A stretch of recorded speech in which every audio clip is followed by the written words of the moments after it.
আসসালামু আলাইকুম প্রিয় সাংবাদিক ভাই বোনেরা, আপনাদেরকে অসংখ্য ধন্যবাদ।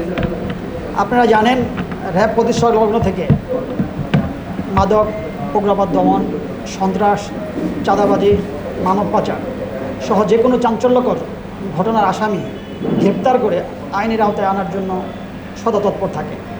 তারই ধারাবাহিকতায় গত 15ই ফেব্রুয়ারি রাজধানীর তুরাগ থানাধীন 16 নম্বর সেক্টরস্থ দিয়াবাড়ি এলাকায় একটি চাঞ্চল্যকর নৃশংস হত্যাকাণ্ড সংঘটিত হয়, যা ওই সময় বিভিন্ন মিডিয়াতে ব্যাপকভাবে প্রচারিত হয়। তার ধারাবাহিকতায় মৃত সাইফুল ইসলাম, তার স্ত্রী গত 18 ফেব্রুয়ারিতে তুরাগ থানায় একটি মামলা রুজু করে। এর পরবর্তীতে র্যাব এই ঘটনার ছায়াতদন্ত শুরু করে। বিভিন্ন ধরনের ভিডিও ফুটেজ,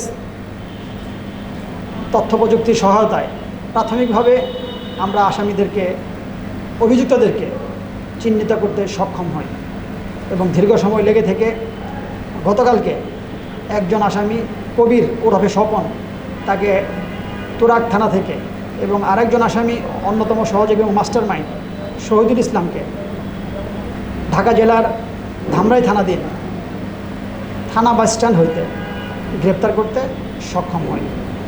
গ্রেপ্তারের পরবর্তীতে জিজ্ঞাসাবাদে, প্রাথমিক জিজ্ঞাসাবাদে তারা জানায় গত 15ই ফেব্রুয়ারি শহীদুল ইসলাম, অভিযুক্ত শহীদুল ইসলাম জিরাবো এলাকা থেকে অটো চালক সাইফুল ইসলামকে ভাড়া করে তুরাগে নিয়ে আসে এবং এরা পেশাদার।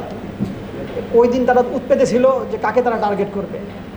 দুর্ভাগ্যবশত সাইফুল ইসলাম তাদের টার্গেটের শিকার হয়েছিল এবং তাকে তুরাগ থানায় নিয়ে এসে, আগে থেকে এখানে তাদের সহযোগী আরও 3-4 জন উৎপেতে ছিল, তাকে চেতনানাশক প্রয়োগ করে ওখানে তাকে অজ্ঞান করে ফেলা হয় এবং তাদের একজন সহযোগী নাম ইয়াসিন, সে অটো নিয়ে ওখান থেকে চলে যায় এবং বাকি সদস্যরা তার লাশকে গুম করার উদ্দেশ্যে দিয়াবাড়ি 16 নম্বর সেক্টরস্থ লেকে ফেলে হত্যা করে।